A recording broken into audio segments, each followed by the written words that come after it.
تاسو ګورئ ډېر وخت نه باران نه کیږي او ډېر وخت نه سوکړه ده باران نه کیږي دا زمونږ استاد د اعمالو سزا ده چې الله موږ تاسو ته راکړي زمونږ ګناهونه زمونږ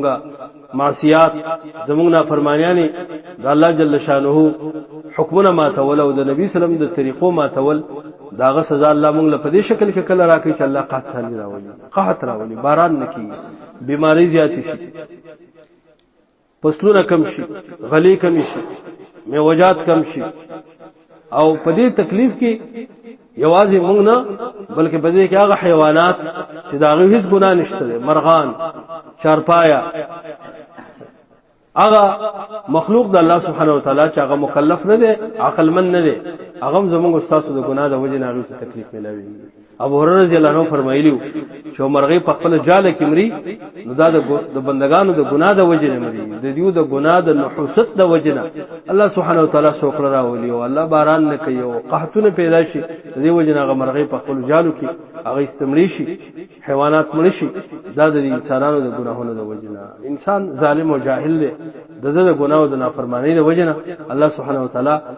عذاب نازل کوي او په عذاب کې بیا هغه مخلوق او د الله سبحانه وتعالى هغه مخلوقات هم راګیر شي چې کوم غیر مکلف او د الله په احکام مکلف نه دي نو د دې وجې نه د رسول الله صلی الله علیه وسلم طریقه دا و چې نبی سلام به باران سوال د الله جل شانه نه کاوه چې الله په باندې باران وکړي پاکي د رسول الله صلی یو طریقه دا و چې نبی سلام به 2 رکعات مسکاو بهر به ووت میدان ته مصلا ته عیدګاه ته الله نبی به مخکې صحابه په سي ودرېدل نبی سم خطبه فرمایله بیا به 2 رکعات منځ کو په جهر به وکړو اول کې سورې اعلی او دیم کې سورې غاشیه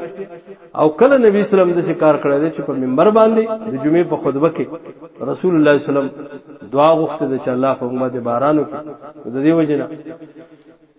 لاول د الله سبحانه وتعالى نه د خپل د ګناهونو بخشش او مغفرت غوښتل پکار دي او بیا د الله سبحانه وتعالى نه دعا پکار دي چې الله موږ دې باران وکړي اللهم اغث اللهم اغث اللهم اغثنا غيثا مغيثا مريئا مريعا نافعا غير ضار عاجلا غير عاجل عاجلا غير عاجل اللهم صيبا نافعا اللهم صيبا نافعا اللهم صيبا نافعا اللهم انزل السماء علينا مدرارا اللهم انزل السماء علينا مدرارا اللهم انزل السماء علينا مدرارا اللهم صيبا نافعا اللهم صيبا نافعا اللهم اغثنا اللهم اغثنا غيثا مغيثا مريئا مريعا نافعا غير ضار عاجلا غير عاجل اللهم أنت الغني ونحن الفقراء أنت القوي ونحن الضعفاء أنزل علينا الغيث أنزل علينا الغيث واجعل ما أنزلت لنا قوتا وبلاغا إلى حين أنزل علينا الغيث واجعل ما أنزلت لنا قوتا وبلاغا إلى حين يا إله العالمين زمون گناهنا معافك يا الله زمون تقصيرات معافك يا الله زمون کوتاهین معافك يا رب العالمين زمون د عذاب د سوکړې او د قحط سالي وچت يا رب العالمين زمون د گناهونو په وجه باندې الله موږ له عذاب مراکه يا رب العالمين موږ د خپل رحم فرمای يا الله موږ د خپل رحم مستحقین وګرځي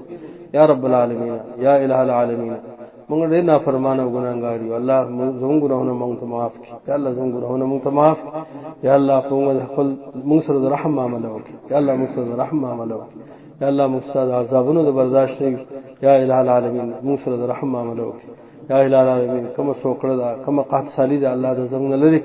الله په موږ د رحم باران وکړي الله په موږ د رحم باران وکړي الله موږ د خپل عذابونو نو ساتي الله ستاسو عذابونو په مختلفو شکلونو کې الله موږ دا ټولو صورتونو او د شکلونو د عذاب نو ساتي یا رب العالمین یو شکل او یو صورت د عذاب د قحط سالی او سوکړه د الله د زموږ نو چت کې الله زموږ ګناهونه موږ ته معاف کړي زموږ تقصیرات موږ ته معاف کړي